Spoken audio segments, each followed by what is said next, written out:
In this video, I'm going to talk about some of the basic, most common, typical ways that you can answer topicality in a debate.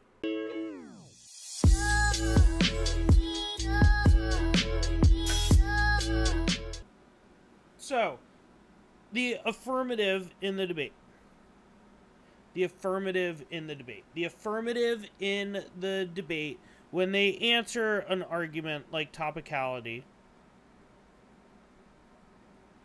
we said that for an argument like the one that we have been using as an example, which is T subsets, T whole res, whatever you want to call it, that the negative in the debate reads an interpretation that says you can the aff in the debate can only defend the whole resolution in the debate. The affirmative in the debate can only defend the whole resolution. So if I read an aff, if my aff in this debate is less than the entire whole resolution, right? So like we were using lethal autonomous weapons as our example for this. If we would defend a specific type of lethal autonomous weapon, or that a specific country or subset of countries does it, we're not even defending the whole resolution in this instance. So you're like,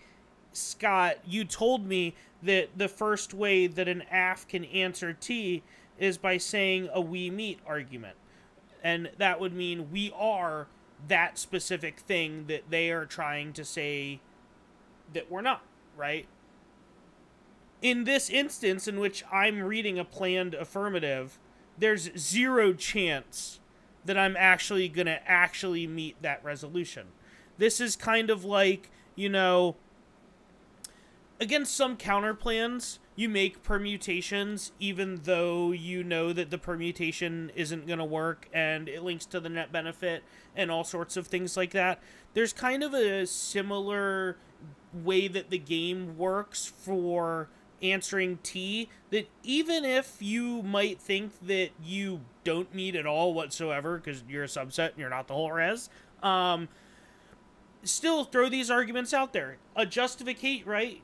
Think of what a justification for this could be. You could say, hey, we meet because we follow underneath the whole resolution, which means we defend an instance of the whole resolution, so we meet because we are the whole resolution. Now, I understand that's not really what they're asking for you to do whatsoever, but that is how the affirmative would make a we meet argument. Now, against other things, this would probably be an easier argument to make. So, for instance, the Iron Dome affirmative that we're pretty familiar with, that said that the Israeli Iron Dome system was a lethal autonomous weapon, right? At first, when we saw this affirmative, we made an argument for topicality that said it's not autonomous. However, after realizing what was actually going on with that specific affirmative,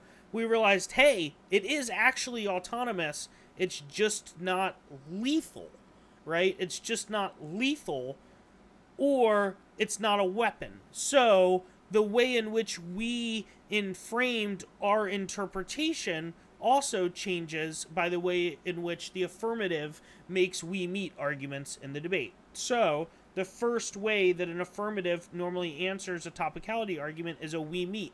I think one or two of you had these, but not everybody had this, so I wanted to make sure that we knew we meet pretty much the number one first way you're going to answer a topicality argument. Saying like, hey, come on, we are topical. And normally, typically, when you are going to answer topicality, that's going to be the first argument that you're going to say. Even if the counterinterpretation is what you're going for, that's really what you think is going to matter in the debate, etc., you are still going to read a we meet. You're still going to say that first because that's just generally, I don't know, that's the typical structure that people follow when they give a 1AR or 2AC in policy debate or something like that. So the we meet argument. The second one everybody got which was the counter interpretation. The counter interpretation says, hey, you have defined the topic as this thing. We are going to define the topic in another way. Now, one of the key components to this that some people got and some people didn't get is that in a debate where you are arguing for a counter interpretation, what is that counter interpretation answering in the debate? What is it answering? What is that counter interpretation answering? It's answering the neg's interpretation, right? Your counter interpretation answers the negative's interpretation of the debate. The negative, when they read their interpretation of the debate, they had different standards underneath of that as to why their interpretation was best for the debate.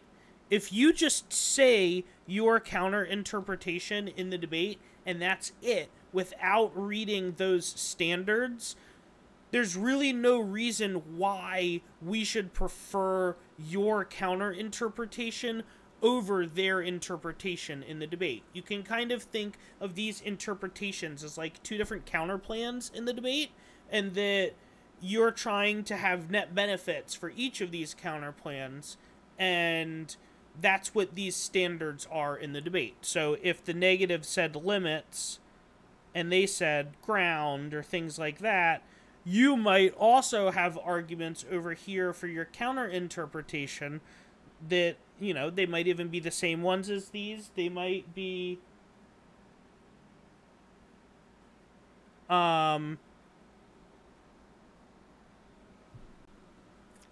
might be education, they might be predictability, anything like that. Yeah. So basically, that would just be how you weigh the counter interpretation versus the interpretation in the debate. If you don't have the standards for your counter interpretation, there's nothing for you to prove that your counter interpretation is better than theirs. So those, I would say, are the two biggest ways that the affirmative answers topicality. There's other arguments as well. I would just say that in terms of answering T, that these are the two biggest ones. Now there are other things that come in conjunction with this, and the thing that I'm going to talk about is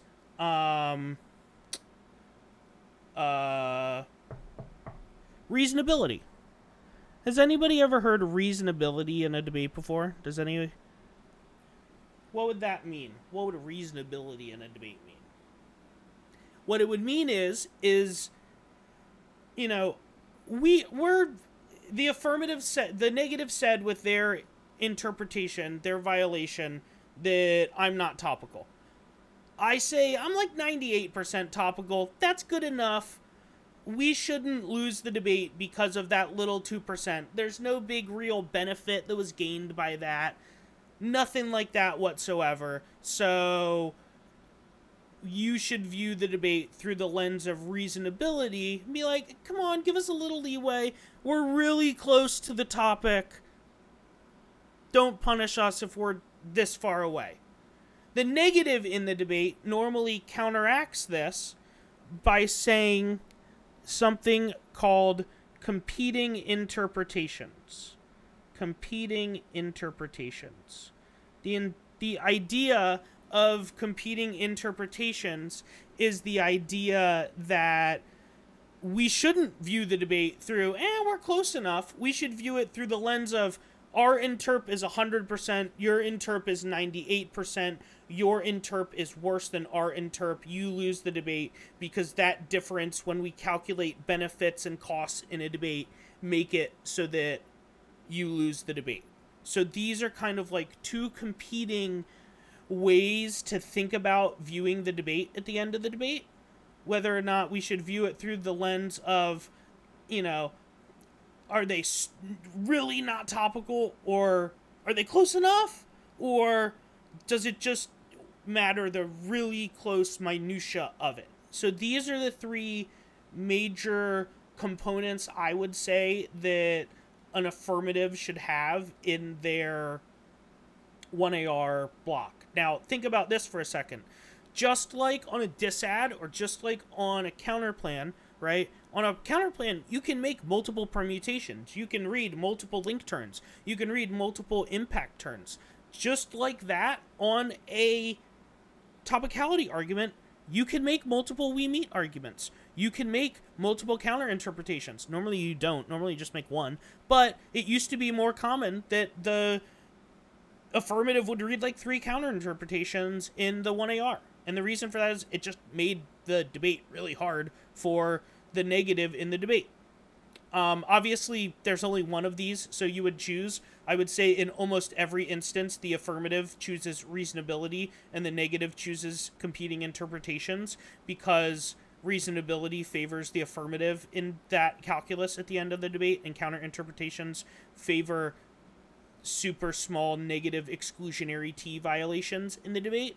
But that is the general gist of how to answer a T argument. And when you make these arguments, rather than just like putting them in a paragraph form, it should be like you're reading them in an actual debate. So if I was going to answer this argument, I would say, 1, we meet. We are a subset of the topic proves the whole resolution true, which means we defend the whole resolution, therefore we meet. 2nd, we meet, give some other reason. 3rd, counter interpretation, we can defend subsets. Standards to prefer our counter interpretation.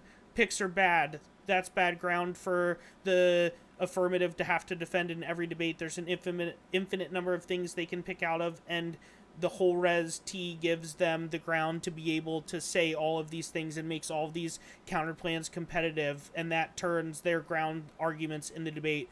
The other thing you have to think about that I haven't talked about yet is not only do you have to go through your side, but there is also a sort of 4th component. If you are choosing to, and you think that the counter interpretation is going to be the way in which you are going to answer T, you also need, the 4th step is you have to answer the negatives interpretation, the negative standards, the negatives ground. It's not just about reading your interpretation, your standards in the debate, but it's also like, hey, we have to answer what they said in the 1AR as well. It's kind of like, this would be like reading a disad, but dropping the affirmative case in the debate. So you need to be cognizant, yes, you have to read a counter interpretation, but in order for your counter interpretation to outweigh and be better than the neg's interpretation, you are definitely going to need to answer the components to their interpretation in your 1AR as well. So when you go to construct your 1AR blocks in the future, try to have them follow this general type of format. I know this part in particular is something you're going to have to like do during the debate, or be prepared to do it during the debate on your flow. Make some blocks, right? So you can probably imagine, what types of limit standards they're going to say, what types of ground standards they're going to say, what type of education standards they're going to say, etc. So that is, in a gist, how to answer topicality.